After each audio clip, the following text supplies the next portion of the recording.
大家好，欢迎大家来到这一期的蓝同学脑洞工坊，我是蓝胖。甘地曾经说过，牛是印度千万人的母亲，古代的圣贤，不论是谁，都来自于牛。走在印度的街头呢，无论是首都新德里的宏伟广场，还是乡村那些没有铺装完成的道路，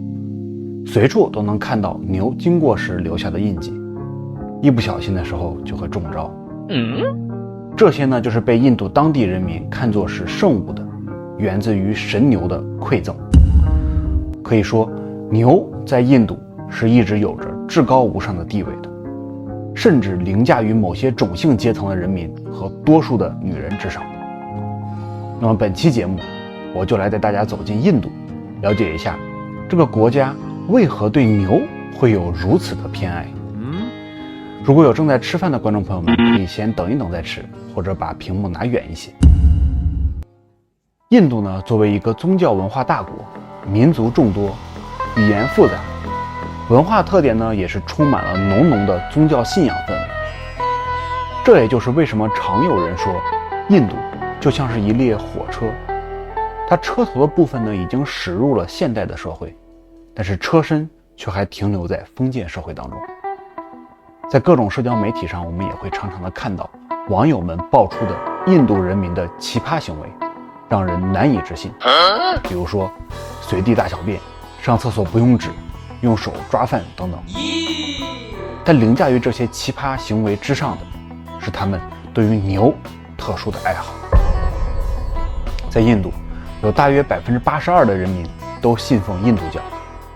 而在印度教里呢，位置最高的3大主神之一是一位名叫湿婆的神。相传湿婆神身旁有一头名为南迪的神兽，是湿婆最忠实的信徒，也是喜马拉雅山的守护神。它正是印度教中的神牛。印度教中对于南迪的描绘是一头白色的雄牛，耳朵短而松垂，牛角向后卷曲，脖子下面呢有很大的一片赘肉，背部也有一大块凸起的肉瘤。那么信奉印度教的教徒们认为呢，现在所有生存在世间的牛都与南迪有关，除了是主神湿婆的忠实信徒以外，更是湿婆在人世间的代表和监督者。所以任何对牛不敬的行为都会被天上的湿婆神看到，并遭到惩罚。而与牛相比，女人因为每月的月事，则被印度教看作是不洁之人，地位越来越低。这与牛日益高涨的地位形成了相当大的反差。就像印度人被种姓制度分成369等一样，印度的牛也有等级的划分。那么地位最高的牛就是咱们上面说到的类似南迪的白颜色的牛了。这种牛呢，通体呈乳白色，走起步来呢威风凛凛，看起来非常的凶猛，就象征着地位的尊贵，不容侵犯。然而这种牛其实本性是很温和的，一般它们是不会攻击人类的。那么地位其次的是黄牛，也就是印度街头最常见的牛了。最后每日下地干活的水牛是在印度地位最低的牛的品种。由于对于牛特殊的照顾，现在的印度到处都是牛的身影。其实众所周知呢，印度人开车是很彪悍的，汽车大多都没有后视镜，变道很随意。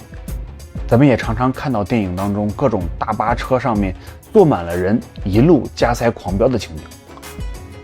其实在印度呢，按喇叭对骂，甚至是大打出手，都是再正常不过的事情。然而这些彪悍的车主和司机在神牛面前却一点脾气都不敢发。哪怕神牛就躺在路的正中间，都得小心翼翼地绕道而行，否则就是亵渎了他们的神灵。而且不管走到哪里，印度人只要看到有神牛经过，都会主动提供食物和水给他们。所以说这些牛才是真正的大爷，走到哪儿吃到哪儿，随地大小便，横行霸道也没有人敢管。曾经有一个纪录片录下了这样一个片段，一名印度女子在街头路过一头小牛犊时，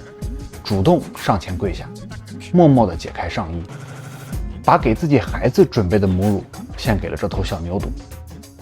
即使在此过程当中呢，由于牛犊的力气实在太大，明显让他很是疼痛，但也只能默默地承受。在后续采访时，这名女子表示，她知道自己的地位是要远低于这头小牛的，因此能用乳汁喂养它就是自己的荣幸。印度教会呢，也常常会教导他们的女性教徒，以身养牛就是他们最大的使命，他们的生命还不及一头牛珍贵。而根据印度教的习俗呢，每年的10月或者11月中，印度将会迎来一个重要的节日——排灯节。在这个节日中呢，家家户户都会点亮蜡烛或者油灯，寓意着光明、繁荣和幸福。除此之外呢，排灯节上还有一个仪式是至关重要的。在这个仪式当中，数十名印度教教徒双手抱在胸前，趴在地上，让上百头奔跑中的神牛从身上踩踏而过。据说被神牛踩过的人之后的1年都会顺风顺水，运气也会越来越好。那么除了在排灯节时，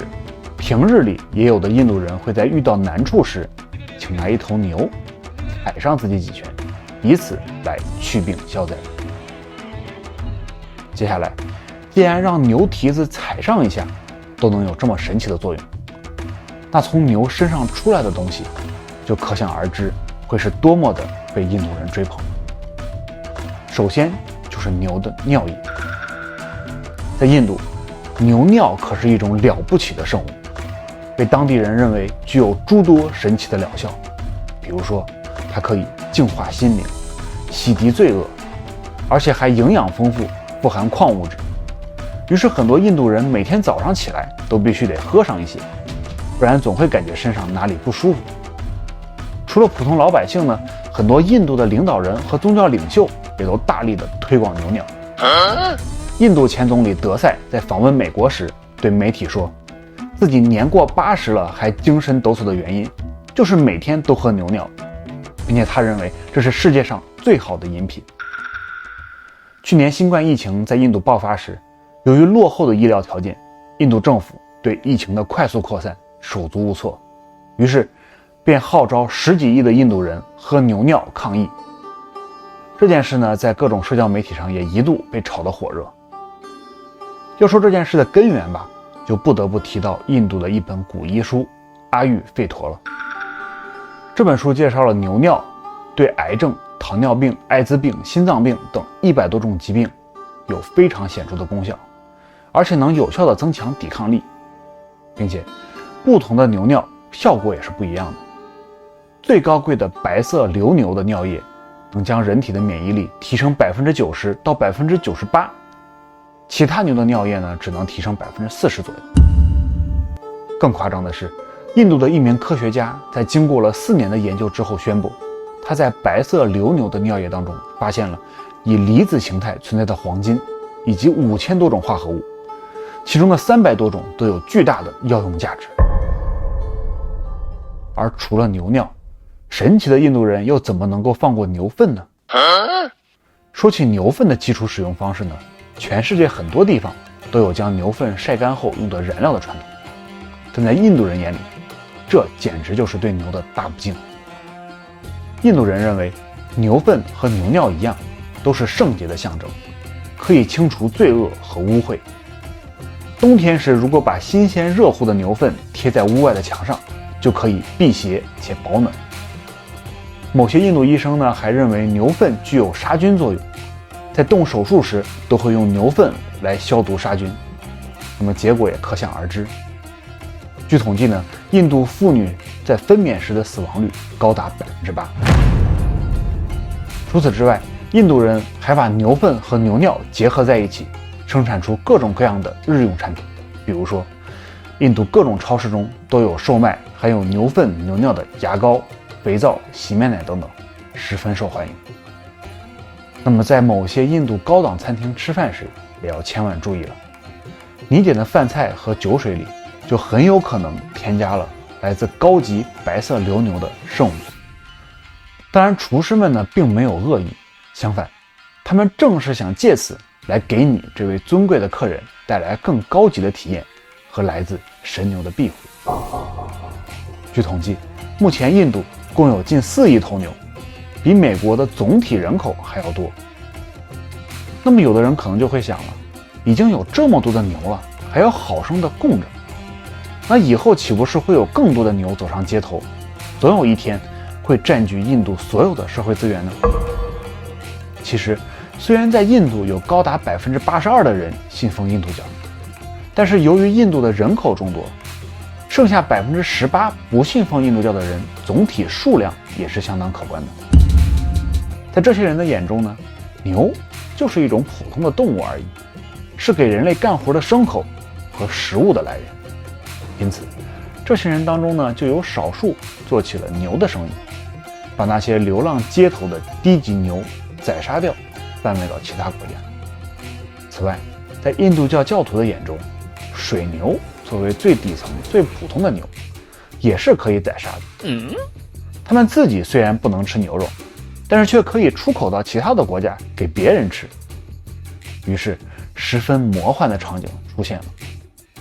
作为一个把牛供作圣物的国家，印度居然也是全世界第2大的牛肉出口国。可能现在你冰箱里放的那块牛肉，就是来自于印度的某只曾经流浪街头吃过百家饭的小牛呢。好了，今天这期节目就是这样，感谢您的收看。如果你喜欢本期节目的话，不要忘记点赞、转发、评论以及订阅。我是蓝胖，我们下期节目再见。